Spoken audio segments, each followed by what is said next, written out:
All right, everybody. I'm using dual technology here. I'm recording on my computer, and in case it doesn't record here, I'm recording over here as my backup. So it is day 8 of Breast Cancer Prevention Month. Most importantly, Choose Joy mission. So when crapola hits the fan and we have some of the darkest days of our lives, we know, or at least I'm sharing some tidbits on how to rise above that and really stay focused on moving forward. And while we might be sad, mad, angry sometimes in our heart, we can still find joy. It is possible, and trust me, it's those times that it's actually a choice. It just happens when we're having a good time. We don't think about it. But when crap hits the fan, we have to make the conscious choice to choose joy. So last week I gave you some building blocks. I'm going to give you some of the holistic route that I took during my chemotherapy journey last year. But just a quick review on my fabulous artwork. This is going to be worth a lot of money someday. Not really. Okay, so the foundation is spiritual, and God invented spirituality, so let's just take it straight to God. You don't have to be taking it to other things in life, just God. And then our mindset, you either have an empowering mindset or a limiting mindset.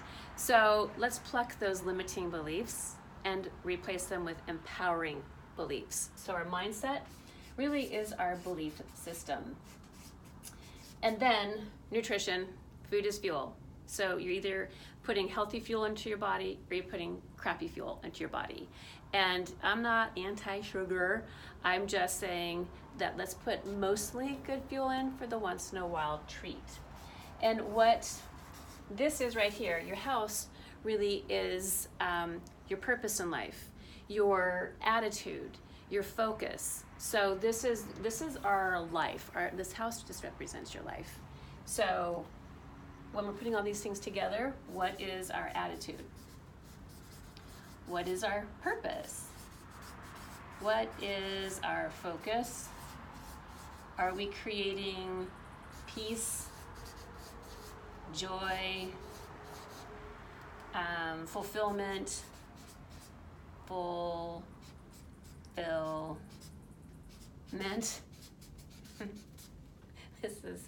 we're DIY on the fly if you saw my smoothie video the other day.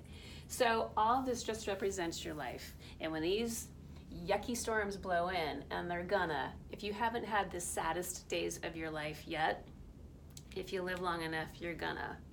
And during the saddest days of your life, you have to draw on this foundation to create the house you want. If you don't talk to God and your mindset's in the toilet and you're eating cruddy food, this house is not going to last. It's like building a house on the sand. So that's positive. So let's build it on rocks. That's all I'm going to say. All right, so I want to dive into the holistic. This part will go quicker, so please share these ideas if you know people going through cancer. Again, I'm just offering options. I'm not saying you have to do this, and some people are going to want their science-based evidence with 10 journals that I have. I don't have those. I didn't need them. I did a lot of research. When I got diagnosed with cancer last year, I was a voracious learner and tried to vet as much information as I could, because I knew if I was putting in a horrifically strong chemical in my body to not only destroy the bad, but the good, my immune system, all that getting compromised, then I wanted to be putting some good things into my body at the same time to boost my immune system, to boost my red and white blood cells, as chemotherapy was destroying all that. It kind of blows my mind that when people go through that, they don't look for other good things to put in their body. I'm not judging, I don't get that. If I'm gonna be putting in a toxic chemical that destroys everything, then why wouldn't I look for healthy stuff to put in its place, or at least to kind of counteract? And trust me, my first oncologist dropped me because I was going to do some holistic things. HERS, I'm going to put some holistic things in my body while I'm putting poison into my body. And but you know what? I'm glad she dropped me, because I found a much better oncologist who was at least open to me doing holistic treatments and supplements. She didn't think it would work, but she didn't care. And by the way, again, none of her patients were ballroom dancing, and I was on heavy chemotherapy. So, okay, off my soapbox. I don't want that. I don't want my amazing artwork to distract you, so I'm going to turn that page. So I'm going to start with 2 things that I did last year. Number 1, vitamin C IV. I'm a big advocate for that. And it's not taking high doses of vitamin C orally. That would be too hard on the digestive system, all your organs. It's taking it intravenously. So, by the way, I do have a photo of that. So I'm just going to show you what it looks like. It looks like, how do we find that?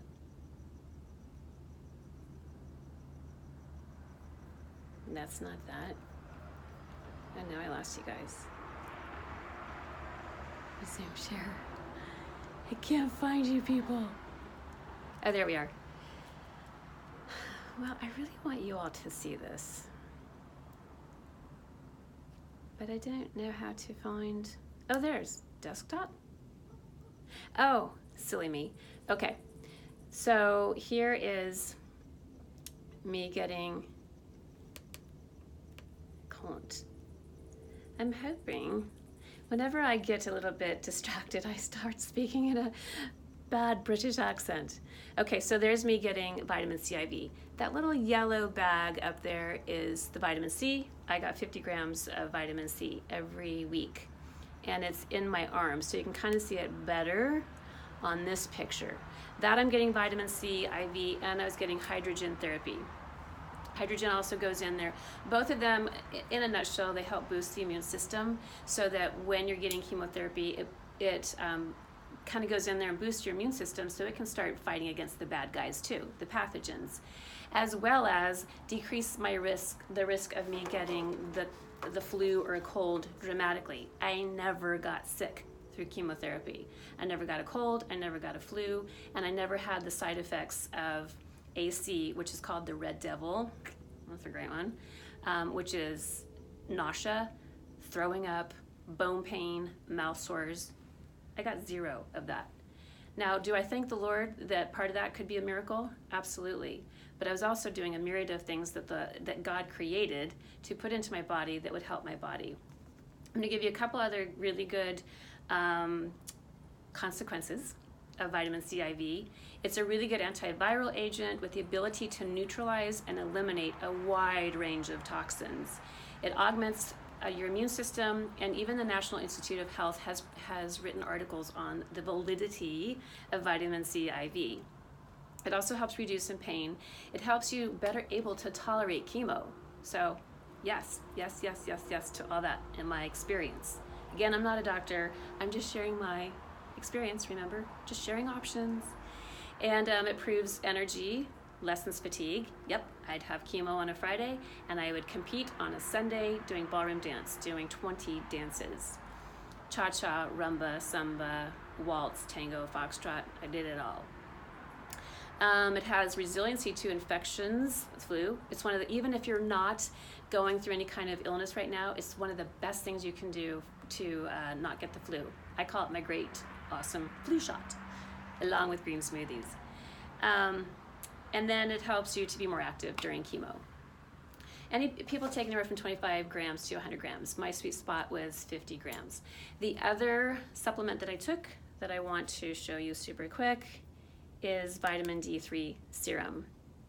There you go. That's the one I bought. I kind of did my due diligence and found out which one was legit, which formulation was really going to be good for my body. Again, what they found is when people are low in vitamin D, which is most everybody, even those of us in the sun who live in the sun, low vitamin D can potentially increase the risk of breast cancer. Taking vitamin D after you've had breast cancer can help minimize that risk. So I just take it as a healthy supplement now. So those are my 2 tips for today. Vitamin C, they happen to both be vitamins, but I got a lot more to share with you. So vitamin C IV, intravenous, and then the vitamin D3, I did sublingual underneath my tongue. That's 2 of the probably 20 things I'm going to be sharing with you over the next 7 days. And with that, share this. Feel free to share this with your friends, anybody going through cancer. It is an uphill battle because I found that Western medicine and holistic medicine don't always want to play nice in the sandbox. And it is my mission to help them both play nice, integrate, intersect, so that we can get the best of both of those worlds. But let's definitely get in that holistic part, because it helps the body get better, feel better. Doesn't guarantee that there's going to be a healing, because trust me, my brother did a lot of this and God called him home.